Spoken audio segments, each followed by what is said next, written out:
1960 में पाकिस्तान और भारत के दरमियान 6 दरियाओं की तकसीम से मुतालिक सिंतास मुआहदा अमल में आया। भारत के हालिया यकतरफा इकदाम से कबल दोनों ममालिक के दरमियान जंगों के वक्त भी ये मुआहदा कायम रहा। सिंतास मुआहदे की तफसीलात इस रिपोर्ट में।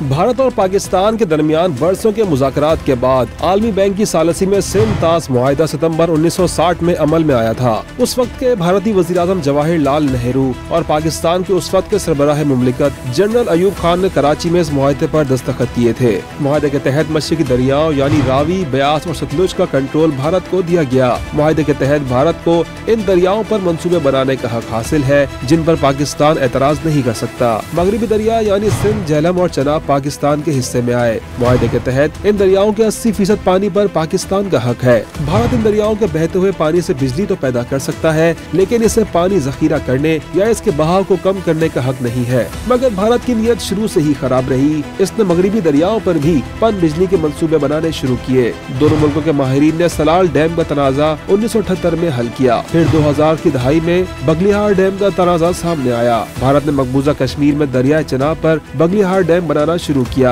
पाकिस्तान मामला आलमी अदालत ले गया, जिसने भारत को डैम का डिजाइन तब्दील करने और पानी का बहाव यकीनी बनाने का हुक्म दिया। जिसके बाद 2007 में भारत ने दरियाए झेलम पर मतनाज़ा किशन गंगा प्रोजेक्ट शुरू किया। यह मामला आलमी सालसी अदालत पहुंचा। 2013 में आलमी अदालत ने कहा कि भारत डैम तो बना सकता है, तहम दरिया में तयन शुदा पानी का बहाव यकीनी बनाना होगा। यह मुआहदा भारत की आंख में कई बरसों से खटक रहा है, जबकि सिंतास मुआहदे और आलमी अदालत की खिलाफ वर्जी करते हुए भारत वक्तन फवक्तन बगलिहार डैम पर चनाब का पानी भी रोकता रहा है। बिलखुसूस मोदी की हिंदुत्वा सरकार मुतअद्दिद बार इस मुआहदे को तोड़ने की कोशिश कर चुकी है। ताहम आलमी दस्तावेज में वाज़ेह लिखा गया है कि मुआहदा यकतरफा तौर पर नहीं तोड़ा जा सकता।